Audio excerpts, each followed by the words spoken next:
আসসালামু আলাইকুম সবাইকে। সাইফানকে ফোনের স্ক্রিন থেকে দূর করার জন্য আমি সাইফানের জন্য আজ কিছু নতুন খেলনা নিয়ে এসেছি।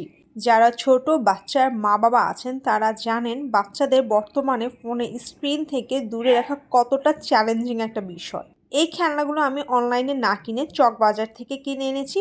আর আমি অনলাইনের তুলনায় প্রতিটা খেলনায় প্রায় ১০০ থেকে ১৫০ টাকা কমে পারচেজ করেছি। বাসায় আসার পর যখন সাইফানকে খেলনাগুলো দিলাম তখন ওর রিঅ্যাকশন দেখার মতো ছিল। আলহামদুলিল্লাহ ও এতটাই খুশি হয়েছে যে হাততালি দেওয়া শুরু করেছে। একজন মা হিসেবে আমার কাছে এই ছোট্ট ছোট মুহূর্তগুলোই অনেক বড় আনন্দের। নতুন কিছু পেলে ওর চোখে যে উচ্ছ্বাস সত্যি মন ভালো করে দেয়। আর একটা বিষয় আমি বেশ কিছুদিন ধরে খেয়াল করছি, যখন ওর হাতে এমন অ্যাক্টিভ খেলনাগুলো থাকে তখন ও অনেকক্ষণ সেটি নিয়েই ব্যস্ত থাকে, ফোন চায় না, অযথা এদিক ওদিক দৌড়ায় না, দুষ্টামিও তুলনামূলক কম করে।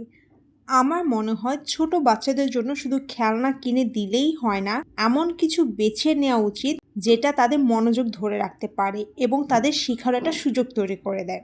খেলতে খেলতে তাদের দক্ষতা বাড়বে। সবচেয়ে বড় কথা হচ্ছে তারা মোবাইল স্ক্রিন থেকে দূরে থাকবে।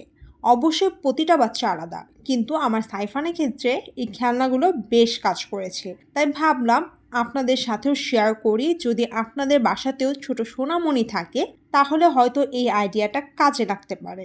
আলহামদুলিল্লাহ, খুব অল্প খরচে এমন কিছু কিনতে পেরে আমি নিজেও খুশি, আর সবচেয়ে বেশি খুশি সাইফানের মুখে হাসি দেখে।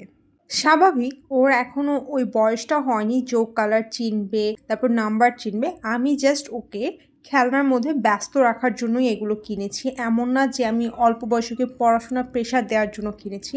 আমি শুধু চেয়েছি ও যাতে ফোন স্ক্রিন থেকে দূরে সরে খেলনায় ব্যস্ত হয়ে যায়, এমন কিছু অ্যাক্টিভিটিস নিয়েও ব্যস্ত থাকুক যেখান থেকে ওর আস্তে আস্তে করে ব্রেন ডেভেলপ হবে। আজকে এই ভিডিওটি তাহলে এখানেই শেষ করছি। ভিডিওটি যদি ভালো লাগে তাহলে অবশ্যই একটা লাইক দিয়ে দিবেন, কমেন্ট ও শেয়ার করতে ভুলবেন না। আর আপনারাও বাচ্চাদের স্ক্রিন টাইম কমানোর জন্য কী করেন সেটা কমেন্টে জানাতে পারেন। আল্লাহ হাফেজ।